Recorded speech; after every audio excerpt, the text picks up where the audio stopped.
Kilala yung Barangay Betis King Guagua, Pampanga, ang timong lugar. Nung nuka rin lang magagawa rin mga santing nga furniture. Mayakit yan namang Kenny ang St. James the Apostle Parish Church, aawsandang Sistine Chapel of the Philippines. Kenny yan naman pakatalaka ding bale pinaud o ang ancestral home daring pamilya David.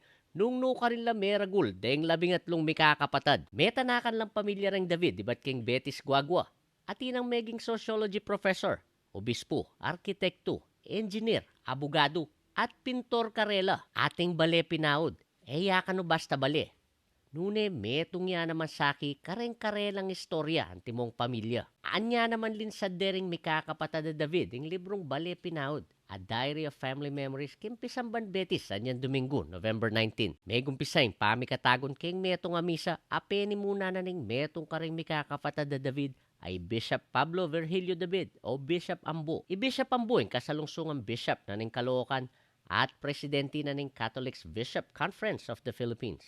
It is not just a repository of our tangible heritage. It houses our intangible heritage, our childhood memories, our family rituals and traditions. It is, as Kuya Randy said, a living diary of our family.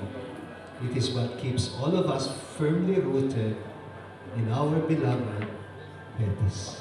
Kaya benong sinulat Bishop Ambo king librong bale pinaud deng at luna pang kapatad ari Professor Randy David na ning University of the Philippines. Inestor, ating karelang bunso ay David. Paralan demo naman kanoing libro bang mangmiepugi kareng-karelang pengari-ari Pedro at Bienvenida.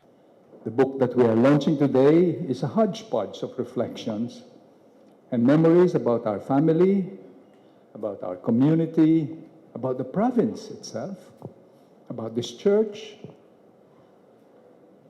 An attempt to capture in words and pictures what it was like to belong to it and the house that we called our home.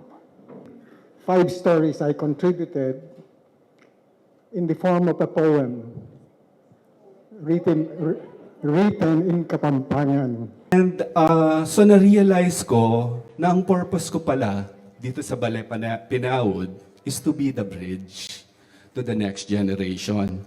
Agpangkin journalist ay Cara David. Memiyayang leksyon tungkol keng kasaysayan at biya pamilya ang librong bale pinaud. Anak ng Professor Randy David Cara. Bawat bahay na nililikha natin, na tinatayo natin, ito ay connection natin sa nakaraan. Ito ay pamana sa atin ng ating mga magulang. So, sa lahat po ng mga Pilipino, mga Kapampangan na nakikinig sa akin ngayon, sana po maging inspirasyon po itong libro na Bale Pinaud para mas pahalagahan natin yung ating mga tahanan dahil ito po ay lugar ng ating mga kasaysayan, ng ating pagkatao, ng ating nakaraan at patutunguhan. So, pahalagahan po natin ang ating pamilya at ang ating kasaysayan. Samantala, present naman ken book launch Archbishop Florentino Lavarias ning Archdiocese of San Fernando at deng aliwara pang kakaluguran at kamag-anak ring pamilya David. Malyari ang salwan ning libro yung Bale Pinaud, A Diary of Family Memories, king online selling platform ang Lazada. Ako po, ingke kayong talasuyo, Felix Barrios, ating pusong makabalen.